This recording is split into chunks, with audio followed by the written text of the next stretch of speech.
changed. Give me like. I'm on YouTube too?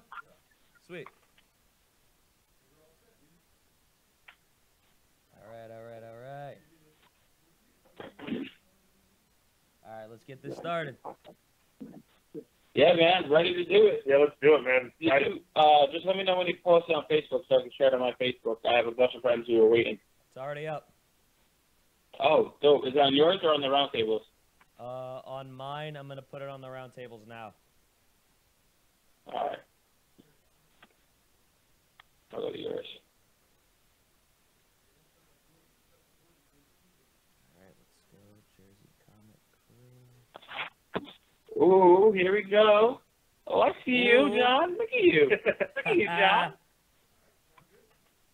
I even got the full beard for you guys and everything. I saw. I appreciate the beard. I think we're all growing beards now. It's all of us? Yeah. Yeah, I got one and he's got one too. Wait, Chris has a beard now? Holy shit. Yeah, it's been a while, dude. It's taken me this long. Oh my god, that's crazy. I could have never imagined Chris with a beard like my senior year. It's quite terrifying, to be honest. Is it really? Oh, I told him to embrace it, and like he's coming past, but like now he's getting somewhere. Yeah, it's actually slowing out a little bit. All right. Yeah, no, Gino, we're ready.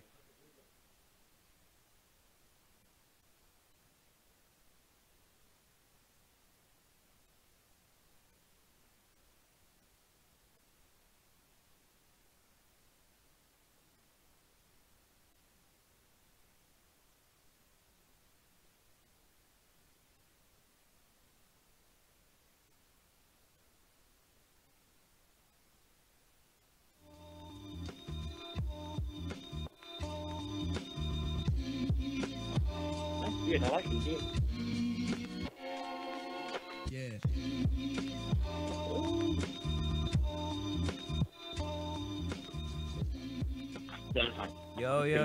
Yo, what's up, everybody? Welcome to the roundtable right here on HamiltonRadio.net, channel HR2. I am your host, John Brecco, and here on this show, my guests tune in their own show on my videos. So, without any further ado, DJ Zaniel, since you are still here from your show, can you give me a little bit of a drum roll to introduce my guest real quick? My lovely assistant. Just kidding. All right, but anyway, my guests tonight do a podcast called Jersey Comic Crew. They are Rob Moran and Chris Heller. How you guys doing, man? Yo, what's up? Feeling great. A lot of energy. I'm loving it, man. Yeah, man, happy to be here. So excited. Bro. Yo, Chris, you want to tell them really quick about how your beard's starting to fill out patches, how you're coming along with that? Yeah, it's still a work in progress. Yeah, John hasn't seen me in a while, so it's quite shocking to him to learn that I have a beard. Yeah, man. What's you, dude? He was all clean shaven, looking like a boss for like work and everything over at St. Peter's and all that. And then I hear he has a beard, and my mind's just blown. Yeah, it's pretty nice. My girlfriend, I'm allowed to have it for another month until one of my buddies gets married, and then I got to shave. I told him he should just keep it. I do it. We'll see. I don't know if this is still happening for me, but apparently on St. Patty's Day I have to dye my beard green, but we'll see what happens. Oh, that'd be awesome. That's so cool. I'm rooting for it. Do it. I even suggested that I dye my hair gold, but my friends weren't going for that. I tried though. Oh, you know what, John? If you want to do it, I'm behind it. Bold move. You absolutely hate the idea. Don't lie to me. I can hear it in your voice. Is it temporary dye or is it like the real dye? Because that's the key fact. Well, I mean, like temporary. Obviously, I'm not actually gonna dye my hair straight gold. Why not? Right? Yeah, why not? A little temporary. Yeah, right. All right, but You know, Chris, I think you'd be good with a blue beard. A blue beard? A blue beard? What the hell does blue have to do with St. Patty's Day? I'd look like Papa Smurf with that. Are we kidding? I'm a big Notre Dame fan, so I totally go navy, green, and gold.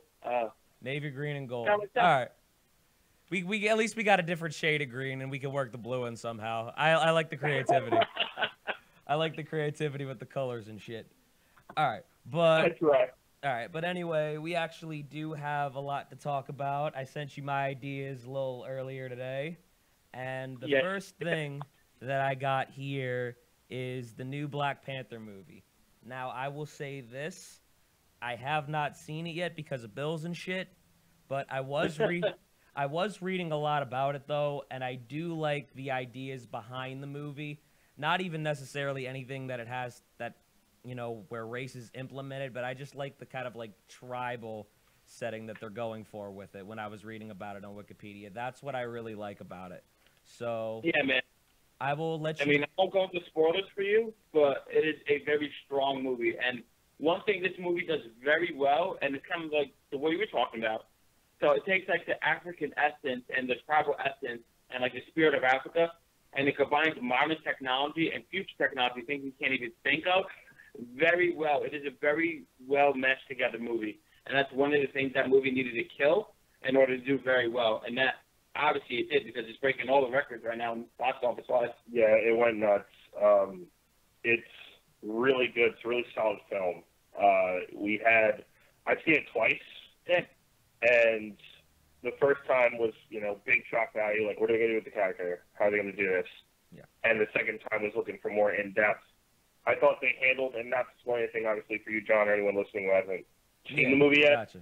but they did a really good job of the, you know, the political scenarios within the movie. Oh, yeah. As it relates to today. Or even just like him being a king. Like, you could actually feel like the weight of him becoming a king, taking on the mantle. Very strong movie, man. I can't. When you watch it, I'm waiting for that text. You're going to love it. Yeah, it's awesome. It's also balls to the wall. They do not hold back when it comes to tech, where even in this day and age, we're like, oh my God, how did they do that kind of feel? Yeah. As well as, you know, new fighting styles. The suit is amazing. The supporting cast is amazing.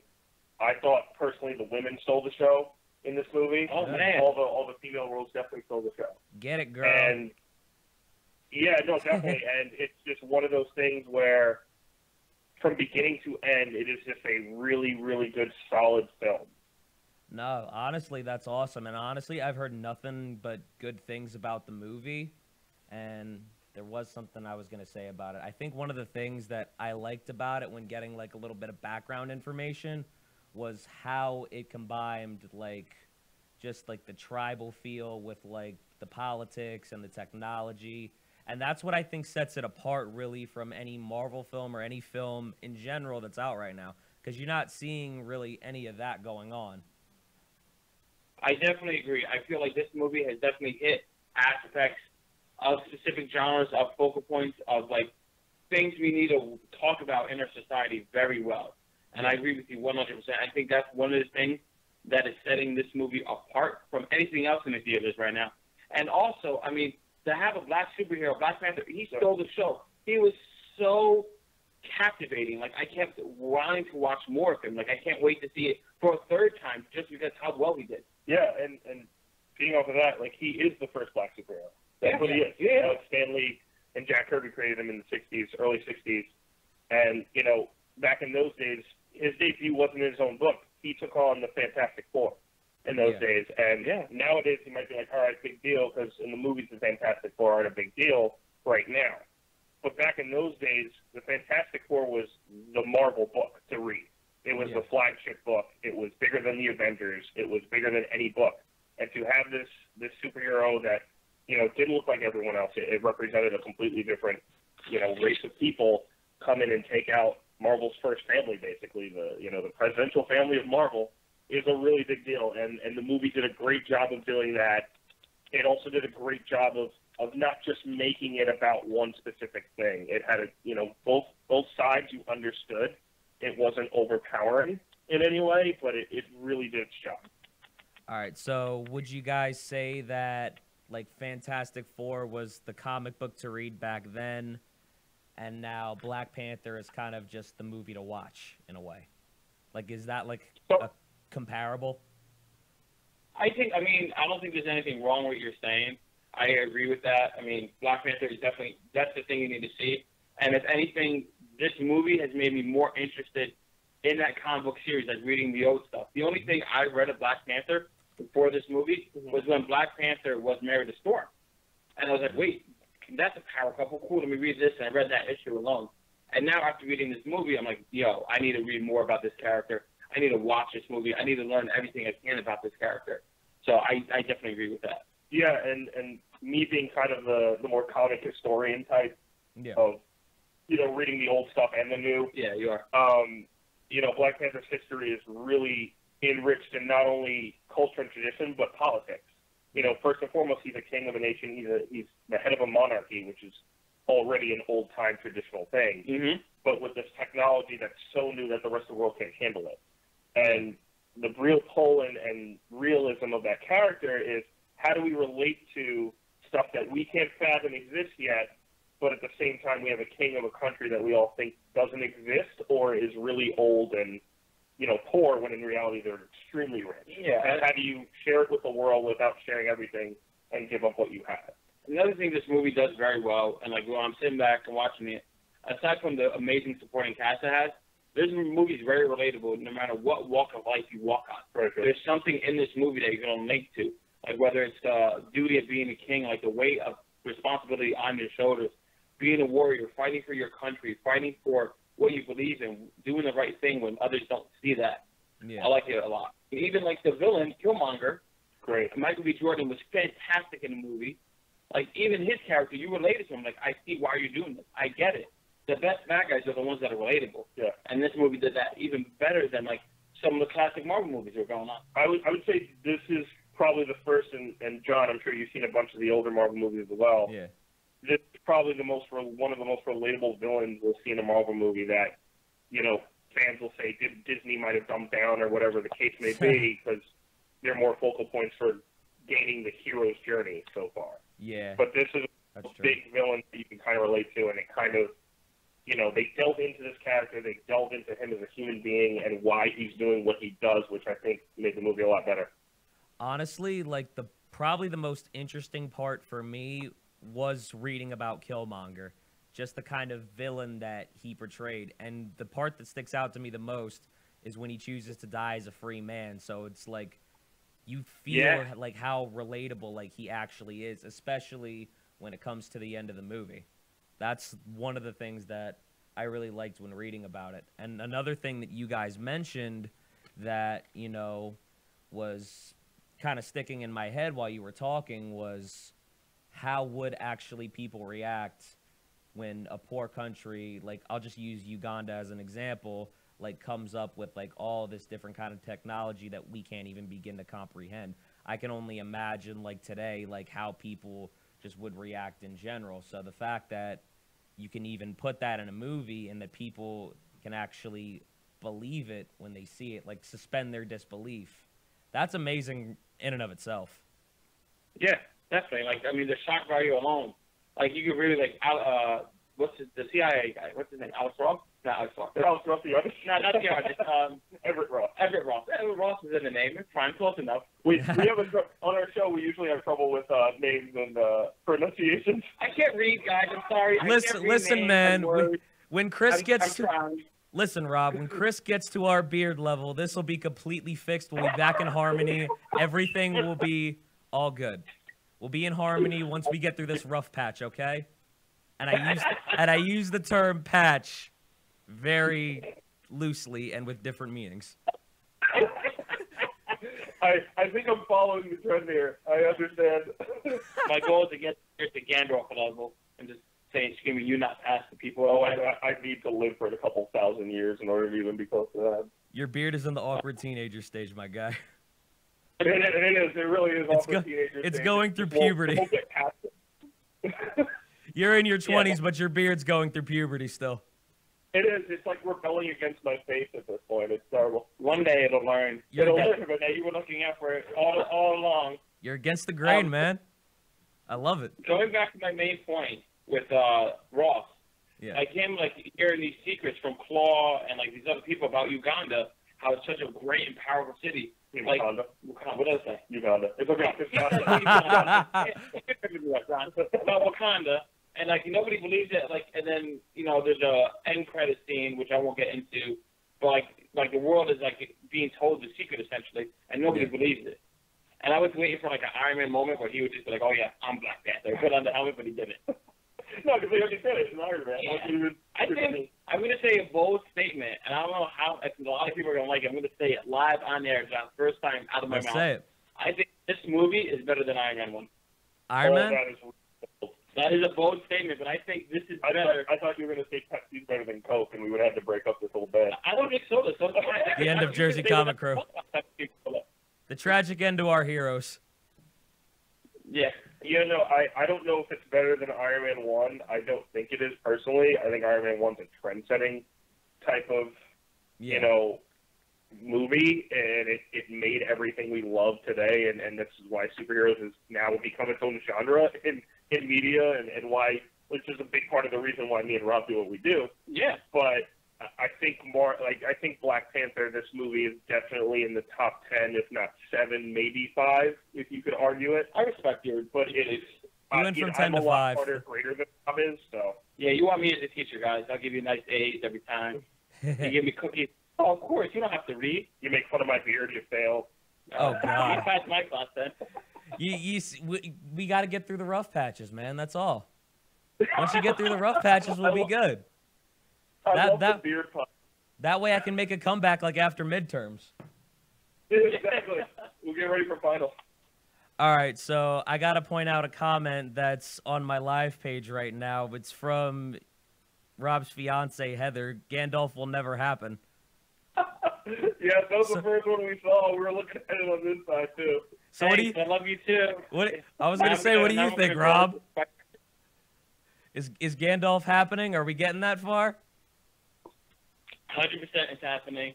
It's I mean, happening. that might be dead, but it's gonna happen. All right, man. It's gonna take a bit. We just gotta make sure it's like waxed properly, and that like we do this. We gotta make sure we gel it right, so that she doesn't get too mad. You got beard oil and everything now. Yeah, you do get beard oil. I just got a beard comb for Valentine's Day. That was pretty cool. All right, we're talking a lot about beards. It's become the beard show. Jersey, it's going to be the Jersey comic beard. I actually got my hair cut a few days ago. The guy was nice enough to comb my beard. I was like, this is fantastic. I was a lot happier about that than I should have been.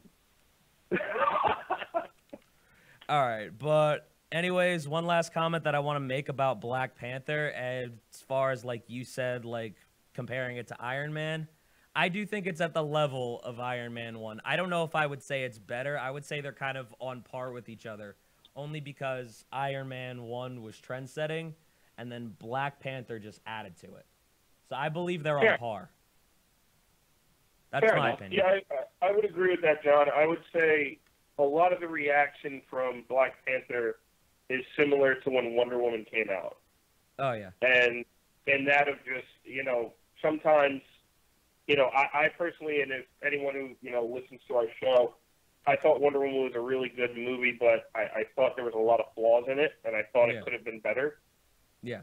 But I thought the message of Wonder Woman and what it meant to our society and to the world in general was bigger than just the movie, if that makes sense. I agree with you. And I think Black Panther is kind of reshaped that for the Marvel Universe, where the message for anyone who goes see Black Panther, especially, minorities. Yeah, women too. And absolutely. the women stole the show, the film. Yeah. And, you go see Black Panther, it redefines, definitely social justice stuff, what's going on in the world today. And that message is bigger than just, hey, here's $12 for me to go get entertained for 2 hours. I got a discount. I think 10. Honestly, they're all trend-setting in different ways. You got Wonder Woman with, like, women empowerment. You got Black Panther with other minorities. You got Iron Man, I would say, from more of, like, a technology standpoint. It just brought new things that we didn't really think about before. And that's how I think all three movies relate to each other. Yeah, I can agree with that. Different trends. All right, but so next time what's after, John? Anyways, man, we got to get into this Han Solo trailer, because that's what I'm really excited for. And that I'm gonna let Rob go first on this one, because he's harder to convince about this movie than I am. All right. So John, I'm gonna let you know. I think this movie's gonna bomb. You think it's gonna bomb? He's good at all. I don't think he looks, acts, or talks, or walks. Combs his hair like Han Solo. He doesn't look like Han Solo. The only good thing about this trailer for me, I saw Chewie, I saw the Wookiee, I saw Millennium Falcon, That's true. And I saw Childish Gambino hanging around with Donald Glover. His name is Childish Gambino in my heart forever. Listen, man, I love Han Solo so much that I actually want him to live up to it, but I do see what you're saying. Yo, you know what I hate the most about him, honestly? I hate, like, the haircut. That is so off for me. The haircut He looks like he part. has a full haircut. Bro, he looks like somebody from, like, Hey Arnold and, like, Han Solo's, like, bastard child put together. I kind of just came up with that on the spot, but really, though, like, that's the most, like, off thing for me, because Han Solo doesn't look like that. Yeah, well, he's not going to look like. No one's going to look like Harrison Ford. Like Harrison Ford is Harrison Ford at this point should be on the American dollar, right? Like Well, he's that's like the epitome of American, movies, manliness. The guy was Han Solo and Indiana Jones, for God's sake. Sounds like you have a man crush. It's Harrison Ford, of course. He was the president. Just the little one. He was Air Force One. He accepts I don't men watch with it. full beards, Chris. There you go. And so he's not going to look to Harrison. That's, he's got to do it his own way in this younger version. My biggest problem with this trailer is, for me, you got to at least sound and have the mannerisms of Han Solo for me to kind of believe it, And that was the bigger problem. The hair, I could care less. Like, it blows in the wind, That's cool. true. But if you don't sound or have the mannerisms, so we saw, Donald Glover as Lando in this 3 separate shots. It was fantastic. And every shot, to me, I sat there and went, that's Lando. Yep, 100%. If you there's a side-by-side online, you can Google search it, where there's a shot where he's in the Millennium Falcon and he's got his hand up and he's got that smirk on his mouth. Mm-hmm. It's the same shot, I think it's in Return of the Jedi, Mm-hmm. of Billy D. Williams as Lando, and it's almost match for match. The shot where he comes out of the Falcon, where he's got the cape flowing behind him, is amazing. His whole mannerism, he's got it down. I believe that he can be Lando. Like, in that show, I'm like, he's Lando. Yeah. Chewie's easy, obviously. Alden Ehrenreich is where I need to believe that he can be Han, and he's the title character. So right now, he doesn't sound like Han to me. He had one look in that chase scene in the beginning where he drifts that speeder, and he gives Emilia Clarke, Daenerys Targaryen, that look, and I was like, all right, that's pretty good. Okay. What do you think of the trailer, John? Well, this is what I really want to see from it. I just kind of got excited right away just because it's Star Wars, but There's nothing wrong with that. yeah, no. But I get what you guys are saying, though, so this is what I want to see going off that. Because Han Solo honestly looks younger than he ever did in any of the movies, I want to see him kind of grow into what we know, what we've come to know as Han Solo through the first movies back in, like, the 80s and 90s, and then, like, the later movies also. I want to see Han Solo kind of just grow into that. You know what I mean? I feel you. Let me ask you a question. This is actually for you and for Chris, because I didn't talk about this with Chris yet. Do you think we're going to see Jabba the Hutt in this movie? Because I know he owes a bit to Jabba the Hutt in earlier movies. I think we might. I don't know for sure. But, I mean, I'm hoping, honestly, but I couldn't tell you straight up. I'm hoping as well, yeah. Yeah. What if he's like a skinny Jabba the Hutt? What if he's I don't think that's what possible. if he's Oh, Jabba the God. Hutt and he's walking around? Jabba the blimp. That would look... I bro. think there's a chance that we could, based on the hints that we're going to see the famous Kessel Run. Yeah. I made the Falcon made the Kessel Run in 12 parsecs, and I am a huge, like John, I'm a huge Star Wars fan.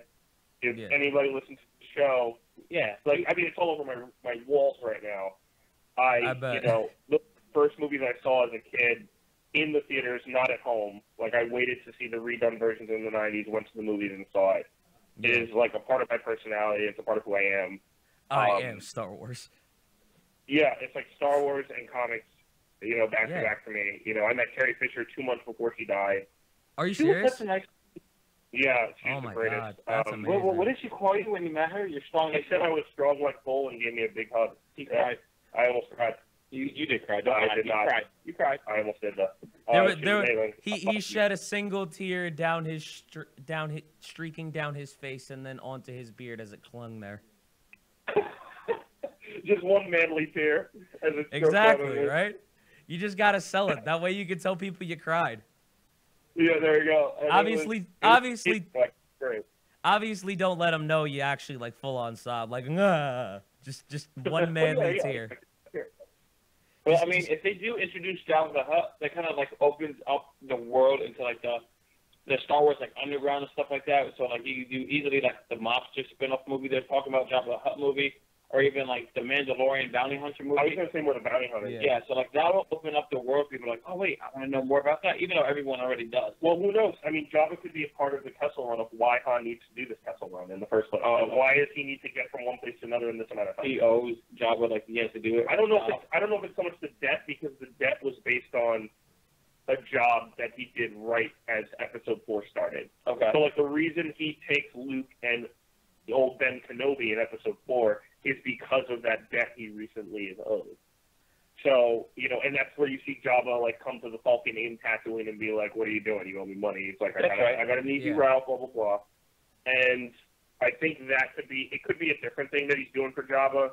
I think there will definitely be smuggling involved, because Lando was a smuggler in this entire world before he became a politician, which is kind of funny now. Sure, social statement right there. But honestly, they can do it like either way, whether they bring Jabba the Hutt into the movie or not, because if they do bring him into the movie, they can go off of that with Jabba the Hutt. If they don't, Jabba the Hutt can kind of have his own thing where Han Solo maybe comes into the movie. And this is like later down the line. Also true. And then they could also make like a part 2 with Han Solo. That'd be interesting. Yeah, if like if this character does really well, they could do the job of the movie and have him easily cross over. Yeah. That's a very good point. I didn't even think of that. I just think that they have to make this movie work first before they do any of that, because if this movie bombs, they're going to have a hard time like justifying trying to make this movie. Yeah, but again, it is Star Wars. That's true. So people are going to go anyway, no matter what. But well, think of this: like a Star Wars bomb is what, Episode 1 or 2, which made $500 million. Yeah, but that's a bomb. Back then, $500 million now. That's what I'm saying. So even $500 million now is not bad. You know, if Justice League made $500 million, Warner Brothers would be backflipping right now. That's true. Oh my God. You know, but absolutely, it's a movie where I don't think the fans were just clamoring for it all the time as much as they are for, let's say, a Bounty Hunter movie, or, you know, as much as they want an Obi-Wan on Tatooine movie.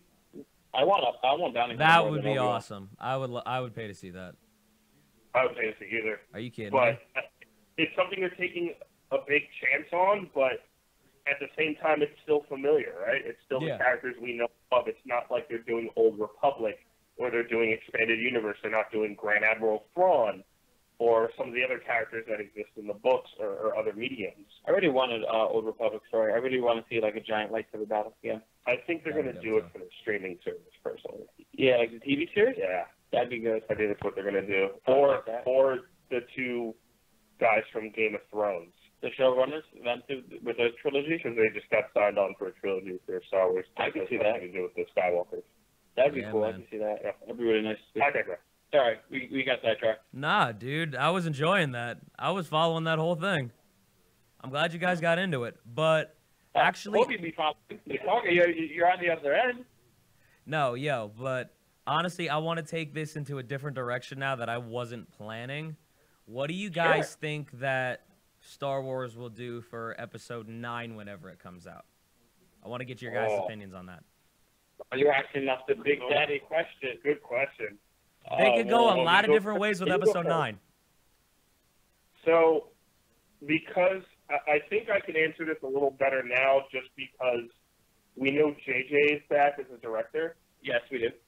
And as much as Episode 8 was a big controversy, whether you liked it or you didn't like it or you kind of liked it, whatever the case may be. I enjoyed it. I did too. I liked it a lot. Mm-hmm. 3 for 3. I think Episode 9, because, you know, there are parts where you're kind of looking at Episode 8 and you're looking at Rian Johnson. It's like, wow, you must hate JJ because he is dismantling JJ's movie. You know, my God. Phasma, bye, gone.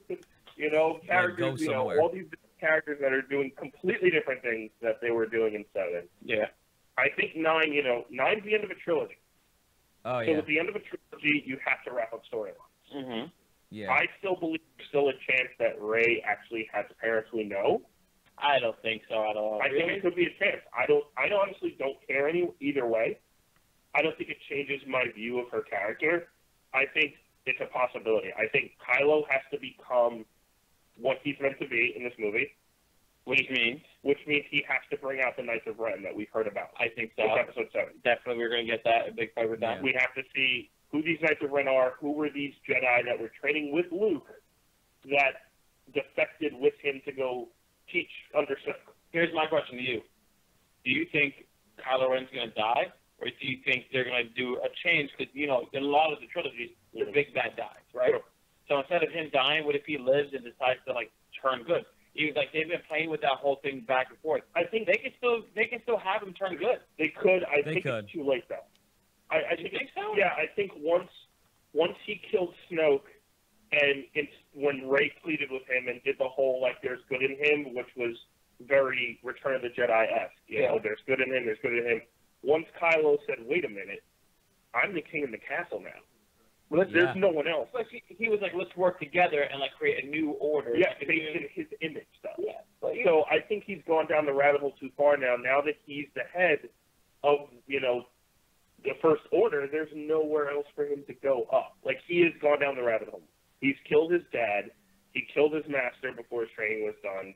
He's tried to kill he basically, without trying, killed his uncle. Because Luke's force projection was to protect them from Kylo Ren, and Kylo Ren's actions caused Luke to die by exerting that energy. But he doesn't know that he killed Luke. And he doesn't want to kill Leia. He pulled back from killing Leia. That's why he said that. But I think now it's too late. That was before. So full arc is him going evil. Yeah, But he can't die then, because then we'll just see it again. That'll be like a Marvel movie. We know the bad guys are going to die again. I mean, there's other ways around it. I think the biggest question is what to do with General Organa right now. I think She dies. She has to die. well, we thought she was going to die in the vacuum, and we had Mary Poppins pop back in. I love the Mary Oh Poppins. my God. That was one of the things I was Yeah, I like it. I was like, oh, she's a Force user. Thank goodness she has some power. I'm okay with her using the Force. I just, We're It just definitely came having out of another- nowhere for put me. a path that he'll are alive with the sound of music. I think the Falcon gets destroyed, man. I seriously do. I think that'll be such a gut-wrenching scene. We're going to get the Falcon destroyed, especially after the Han Solo movie. Everybody's going to be more into the Falcon. Yeah. And then the Steve Yeah. steps in as big as the Falcon. Destroy the hot rod, Right. man. Oh, I think we're going to see it. What if he rips it apart? I Like, think it's like Force Awakens, rips it apart. we got to see the Falcon get destroyed in the beginning of the movie, though, closer to the beginning. So when we get to the end, we have that sense of lifting up again. Because if this is the end of a trilogy, we got to have something like that. Because 8 is where we're just completely let down. The Resistance is in shambles. They had to retreat. All that. So this is where it's got to be lifted back. I agree, and I also think there has to be a time jump this time.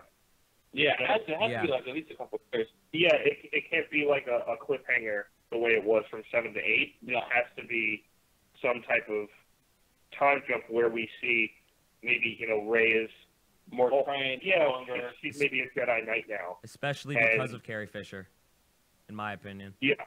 I think Yeah, that's the big and- thing. No, go ahead, John. But we do have to see Rey's character develop through a time skip, and also throughout the movie as well. And we had to see it through Kylo Ren, because even though he's supreme leader, I didn't feel like he was necessarily fitting in that role. I feel like that's a good thing, though, just because he just got there. So we have to see him grow into that role a little more. I want to see that out agree. of Kylo Ren and Rey.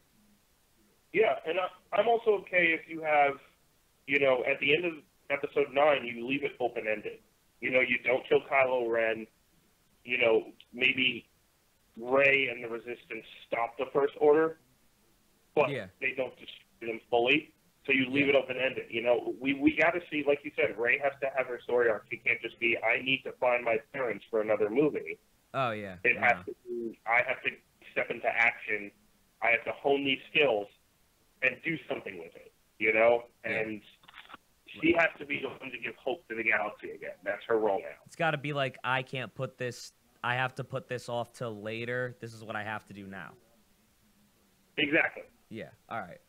And Poe Dameron just has to fly and max his TIE Fighter max in 3 seconds like he does in every movie, which is just amazing.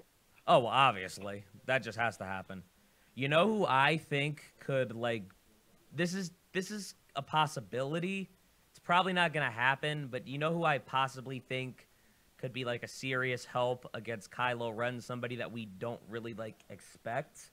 I'm thinking maybe Finn, just because he did fight Kylo Ren in Episode 7, so maybe he develops as well. I think he would get more of that through the movie, but I feel like that could be a possibility, too. I mean, I would appreciate that because to be honest, he got shafted in the last movie. Oh my God, yeah. I like the part, but compared to like the first part, first movie, where he had such a big pivotal role, it's like he was number 2. He's like 1 and 2. He was up there right with Rey. Yeah. And this, he felt like such a underlying character. Like he didn't really do much. And like, sure, that's fine. And Captain Phasma, they kind of like that was like his person and beat, and that fight was like 2 seconds. That was like that was nothing. So for him to have a bigger role in this, maybe he fights the Knights of Ren off while Rey goes and chases Kylo. What if he fights like 2 of them off at once? I don't know if like that cool like Finn.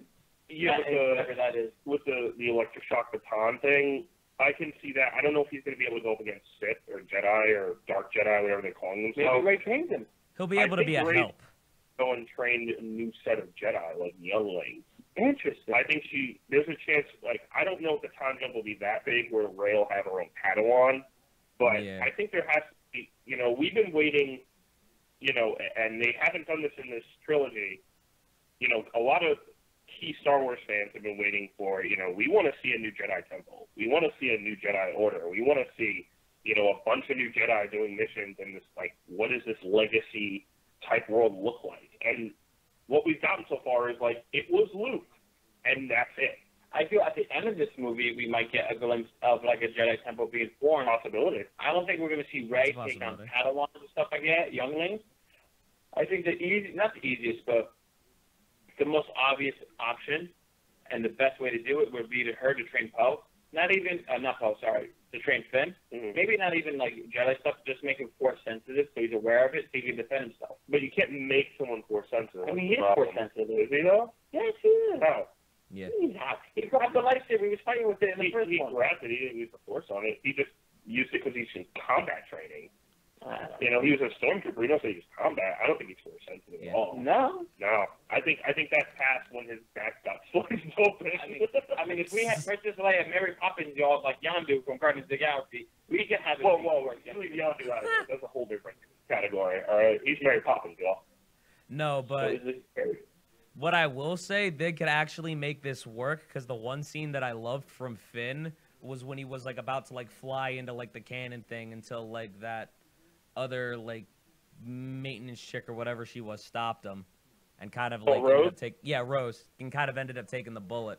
That was just the scene I loved from Finn, only because now that I think of it, like they can use that scene to like make him be like, yo, I need to be better for everyone around me. Like they could actually use it for that. I also loved it because when she kissed him, he was like, wait, there's another woman in the galaxy that's not Rey. He had that look on his face like, wait, what? Bro, listen, man, I'm shipping Finn and Rey no matter what. I'm telling you. Yeah. I got to, bro. I want it to happen, though. I really do. I'm with you, John. I ship it. I ship it hard. I don't think it's going to happen. I think she's going to go Jedi and be like, I don't need human contact. Yeah, I don't think it's going to happen. I think she's going to have too much of a mission and a focus to where, Finn's just kind of like, hey, friend zone guy, how's it going? That'd be funny, though, in a way. Not anymore. Like, you ruined it. I saw you kissed her. Because Rey kind of gives him that look when he's taking care of her in the Falcon. She's like, oh, I guess that's the thing. Single independent. What if Rey just, falls in love with Chewie? Single independent. I might love it. Why? That would be the weirdest thing ever. It's like falling in love with your dog. Single independent Jedi who don't need another man's lightsaber.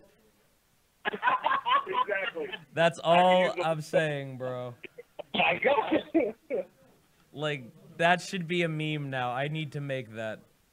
Like, You sometime in the definitely future. I have goals I mean, now in my life because of this. Oh my God. All right, but anyways, I know you guys wanted to talk about Venom 2. And Oh, definitely. yeah, and apparently you guys probably already know this, but they're making a movie for that. Apparently they're releasing new comics with it. What are you guys more excited for out of both of those? Oh, are you asking what out of the comics or the movie? I would say, I mean, I've been reading the Venom comic right now, the new relaunch of it, and Eddie Brock is back in the comic. Oh yeah. Which is it's just cool to see him doing that and being Brawlick. The only Venom that matters. But I mean, I gotta say the movie, I don't want to say I'm excited for. I'm very interested to see what they're gonna do and the way they take it. I mean, it just has such a star-studded cast. Yeah. I mean, look who you have playing Venom. Tom Hardy. I mean, he's Yeah. fantastic. You ever watched The Fighter with him? Great movie. As long as he doesn't do Bane voice, it'll be great. Oh, he can do the main voice. I don't care. I am Venom. I am here. Tom Hardy is another one of those actors. Like, you see him in one of those roles. Like, you know, he has that acting. You know he's gonna blow capability that to role do out of voice. the park. He's gonna knock it out of Yeah. the park without a doubt. I have Yeah, he's gonna absolutely put no it doubt first. about that. But honestly, when I was watching the trailer earlier today, what I liked Yeah. about it is that it didn't tell me much. It like left me with a lot of like questions like on how the movie could really go. Like I personally don't feel like it told me a lot.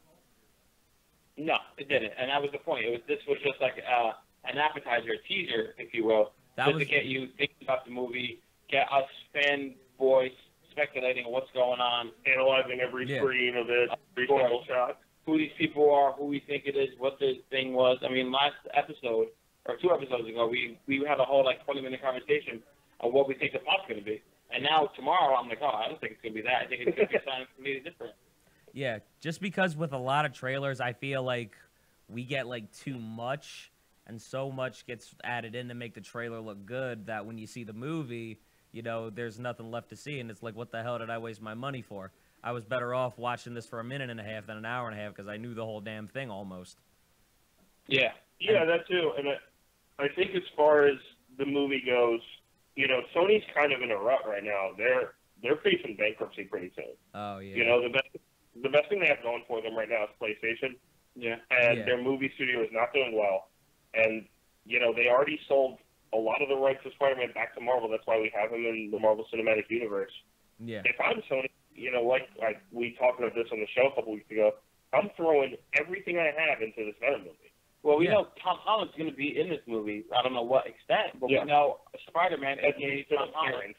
he's making an appearance in this movie, so that's going to show the connection between the two.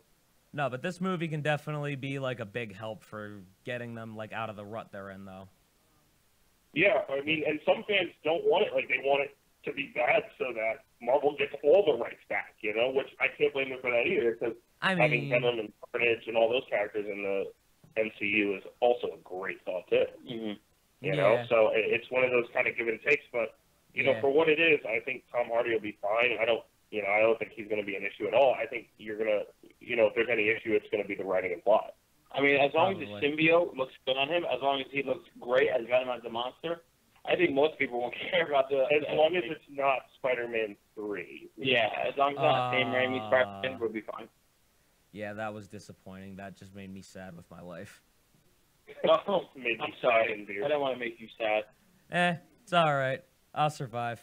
That's like 10 years ago, so that's something I kind of just got to get over. It happened. It's in the past. You're right. You're right. Yeah. And to answer the second part of your question, John, with the comics, Oh yeah. I think as far as the comics go, it's not a great book right now either. I mean, It's okay, it's but good. there's a lot that needs to be improved. And Yeah. today we actually just got an update from Marvel that they're in May are going to relaunch Venom Oh, with yeah. a new #1 And as I well agree. as Avengers. Yeah. And there's a new team on the Venom book. So hopefully this new team reinvigorates the series. I know for me as a kid in the 90s, Venom was one of the hottest books Marvel had. Oh yeah. You know, Yeah. and Spider-Man with the black suit was one of the hottest books you can get. You know, with Yeah, the Huggimus on to read it. yeah, exactly. With all that rock star Todd McFarlane art. Yeah, man. You know, getting anything Venom in the '90s was just the greatest thing ever, and the stories were great. And I hope they kind of get back to that mold where they can get that classic feel of the character. You know, now that Eddie Brock is back, this is when you need to make him viable. Obviously, you got a movie coming out too, so you want to make sure he's popular in all your media. Hey, maybe Venom is the next superhero making a comeback in this day and age, you know? A That's lot of true. them have been coming up. I mean, look at Iron Man. He was terrible before the movies. Nobody really cared about him. You have one movie about him. I think now he's fantastic. The And he's one of the biggest superheroes around. Like, he's a futuristic Batman if you really think about it. He's Batman on steroids as far as weapons go. Yeah. Batman. With a better Considering how Batman was in Batman versus Superman, Batman's the one who actually juices. Iron Man's weapons are on steroids. Yeah, totally. At least that's how I kind of look at it. Yeah, and without Robert Downey Jr. too, you know, you could write those scripts and lines, but if you can't deliver them like Robert Downey Jr. does, you don't have that impact to where, you know, they're changing his look up in the comic books to make him look like RDJ now. You know, it's kind of come full circle, that jokey, comic-y, you know, sarcasm is in it too. So I think it's definitely come full circle with certain characters. Cap as well. Thor is, you know, Thor was always a book to read, but, you know, when it had really good stories, now people pick up every issue of Thor just to, you know, maybe get a glimpse of anything Chris Hemsworthy in. Oh, yeah. But honestly, there's nobody else that I could see playing Iron Man other than Robert Downey Jr. But you know who I actually didn't really appreciate until recently? What's the new Spider-Man actor's name? What is it? Tom Holland? Yeah, Tom Holland. I didn't appreciate, like, the goofy Spider-Man until, like, recently. Just because I remember, like, the old Spider-Man 1 and 2, and I'm like, wait, this isn't how I pictured Spider-Man to be. And then, you know, I started appreciating it more the more that I saw it and the more that I related it back to the comics. And I'm like, you know what? This actually makes sense. I didn't appreciate this before, but now that I'm learning how much it relates to the comics and how they're bringing that side, I can actually appreciate this on a different level than I did. Yeah, and I agree 100%. Like, this is a Spider-Man like I grew up with, you know, and that we all kind of grew up with, and a lot of people who didn't read the comics didn't really know. Yeah. But if you read or the comics or you watched the cartoon series in the 90s, you know, that was a big hint. That was very reflective of the books. Yeah. And, you know, Peter Parker is at his best as a awkward high school teenager. That's just where he's at his best. And Tom Holland killed it when he did that. And, you know, he's better as a kid. Like, Cap's a kid who can do that. Not a guy who's, like, pushing 30, who's like, hey, I'm going to act a kid. Yeah, that's true. All right. But the last thing that I want to talk to you guys about isn't necessarily, like, about any of, like, the new comics or movies or trailers coming out. What I want to focus on now is just how Jersey Comic Crew, your guys' podcast, came to be. That's the main thing I want to focus for this last part. Well, it all started with an idea, John. And one eons ago, summer day, when Chris didn't have a beard at all. Yes, I was beardless. I was also beardless. Which is actually scary to Oh think yeah, about, there was a right? time. There was a time where Rob was like beardless. The beginning of a goatee. Yeah. Wait, it was just a goatee? Yeah. Oh, this is baby stages. So we started this idea this was right when Batman vs Superman came out and the trailer was out. Yeah. And me and Chris were just sitting and talking about comic stuff like that. Because Chris was the one who reinvigorated my love for comic books and superheroes when I got into college. You hear that? I reinvigorated his love. You good? Yeah. You don't need the credit. I'm going to tell my story, and then I point to you, and then you go. Okay. All right. Bro, it transitioned, though, because it came back to me when I started hanging out with Rob in the game room, and then I got more into, like, anime and superheroes again. Yeah, man. Because I started, like, senior year of high school, but it didn't really happen as much till I got to college. Definitely. So we were playing air hockey and just talking about this, and we were, like, in a heated discussion. And I sat there, and I was thinking back to one of the first Comic-Cons I went to. Actually, Heather took me to. And I was listening to Batman and Batman, like Kevin Smith talking about it. I was like, oh, yeah, you can just start a podcast if you like it. And like you were just talking to the audience, and then the idea struck me, and I turned to Chris, like I was just caught lightning in the bottle. He's like, "What's up?" I was like, "We should have a podcast." He's like, "What?" And I was like, "Yeah, we should have a podcast talking about this show." I'm like, "You're crazy, you're crazy, man." And he, what you were like, "Yes," and then we did like the slow motion jump in the air. We kicked our feet up like Anchorman. Yeah. No, yeah, it was crazy because you know, and which is weird because it's kind of like if anyone listens to Batman on Batman and Kevin Smith, like his love for comics and the medium kind of started by working at a rec center. Yeah. Back in college, he went to college, and that's where he met Walt Flanagan and all the guys. If you ever watch Comic Book Men on AMC, Are you my Walt Flanagan? I think I'm your Walt Flanagan. Yeah. So back at the rec center, you know, myself, Rob worked at the rec center. Our buddy Ed, who does our movie reviews with us, he'll be on for the Black Panther review this week. Yeah. Wearing his dashiki, which is great. And so we would all talk about, like, we would go from all these topics, we would talk about everything, and we all became really close friends, and, you know, just started talking about comics and movies and nerd culture in general, video games, everything. Yeah. And Rob's 100% correct. Like, one day we were playing air hockey, and we had this heated discussion about this movie trailer. And Rob was like, this would be a really good podcast. And we kind of just sat there, and myself and Ricky De Jesus, who does all of our background stuff with, like, tech and our logos and website design. I remember when we were first talking about it, I was like, Ricky, me and you were talking. I was like, Chris, I was like, me and you can talk. Ricky, you can do it. You can do all this stuff I don't want to do. You can do social media. You can do the editing. You can do all of that. I don't want to do it. You can do it. So, like, Ricky does a bunch of that behind the scenes, and I kind of went home, like, it was weird. I was kind of, like, in a daze, and I was, like, really thinking about it, and then I was like, you know what? This can actually happen. So I called up Rob a couple days later and was just like, hey, if we do this, let's do it. Let's not, you know, half-ass it. Let's do it. Let's do this thing. Yeah. And Rob was like, no, I'm in 100%. And I was like, no. Like, I need to know you're in. Like, and this is sadly the business side of me, where I love where how I'm like, he's I'm the gonna one. write up a contractual agreement, and we're all going to sign it so it's binding. I love how Rob is the one who came up with the idea, and then you're trying to ask him if he's in. Yeah. That's the part I love about this. Like, he had to convince you so much, and then it's like, make sure you're in on this, okay? Go.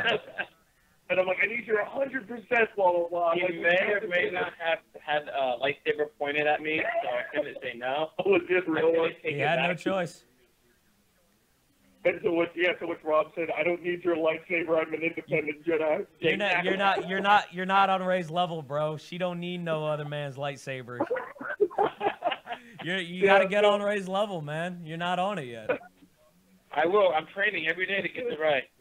But yeah, so we honestly, we got together and we were like, hey, let's do this. And Ricky was like, hey, this is this program called Audacity, and we're gonna, you know, try and test it out.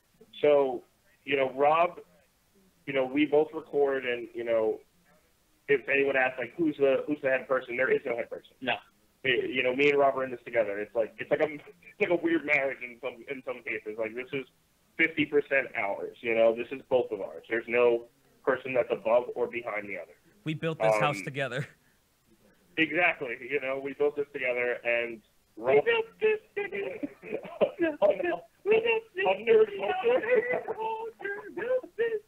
All right. So why can I picture you guys skipping through cornfields right now? Show at this point. Oh yeah. Oh God. The rainbows and the yeah, unicorns and shit. Like, does the social media for everything, our Instagram, our Twitter, and, you know, gains followers, tries to network through there, and obviously does the show. I write the scripts for each episode. I confer with Rob about those scripts. Mm-hmm. And, you know, we talk randomly throughout the week all the time. Obviously, I record, you know, Rob and I record together, and then I also edit the episodes in full, and then shoot, you know. And he takes out all the good jokes that I make. Yeah. I take out the bad jokes you make. I leave the good ones in. And so I edit everything, and then I send that to Ricky, and Ricky takes it from there and makes sure it gets on iTunes, Podbean, Google Play, everywhere. And do you remember our first episode? We were so, like, it was awful. We were, like, sitting there. We were so robotic, and we were like, yes. So we liked this movie, and it was fun. And it was so angering because our first ever episode, which you could go, if you go on our website, jerseycomiccrew.podbean.com, oh, man. the first episode is a review of Batman v Superman: Dawn of Justice. Yes. And we were so bad and so nervous, even though no one was there because it's a podcast. Yeah. Yet when we talked about it before, when you were like, "Hey, let's do this in the show," we had this in-depth, crazy conversation about it. That was amazing. Yet we couldn't duplicate it for what we needed to. And now a year later, we're here. I mean, we often have. Oh my God, we're walking now. You guys got through the honeymoon and awkward phase. Now you guys are walking. Yeah, now we're comfortable enough to grow beards. Exactly. I mean, yes. You're comfortable enough to grow beards and eat junk food together. You guys did good from where you started. Exactly. No. And no, it's been a blast. And this year we're really focusing on getting a bunch of guest stars. I got a buddy who is writing his own independent comic now. He used to work for DC Comics, and he was a big part in one of the big writers, Scott Snyder, who's an epic with Batman and all these characters. DC's going to be writing Justice League in the summer. Yeah. And he worked with Scott on a book that, like, the stories he has about DC Comics are incredible. We're trying to get him on the show to just kind of tell us this story, this walk of life. We got a bunch of interviews lined up that we can't wait to get to, too. And we want to do more stuff like this. So, like, coming on your show, which was, so much fun. I can't wait to come on again. Oh, yeah, and going dude. to do trips, do other kind of stuff like that, record a show while we're driving, because we've done that before on the way to Boston Comic Con. Yeah. And there's a lot of fun stories there we're not sharing, Chris. Oh, but there's my a lot, God. they're recording on it, just so much fun to do. And, like, this just goes to show, if you ever have an idea, guys, just pull the trigger and do it, Yeah, go for it. But honestly, I can say because, I started probably the same way as you guys, just robotic and stuttering. And, I had to grow into a stage where I had to get comfortable even though nobody was there, because this is such a different thing to do when you do it for the first time. Like, you don't expect how nervous you're going to be. And you got to grow into it. So I completely relate to where you guys are coming from with that. And honestly, I can't wait to have you guys, come in here. I can't wait for a day possibly where I'm on your guys' show. I can't wait for that. You guys, you're doing big things. And you know what, Rob? Rob. Yes, I'm here. I was waiting for you to say what. What I really can't wait for is the day we both end up in New York. You got me? I got you, man. That's what I really can't wait for, bro. We're getting there. We're going places. It's going to happen. Someday we'll get there. It's going to be a lot of fun, man. Oh, definitely. The journey, man. Yeah, you know it. But yeah, it's been really great, and just, if anyone out there is thinking about starting a podcast or going on radio or...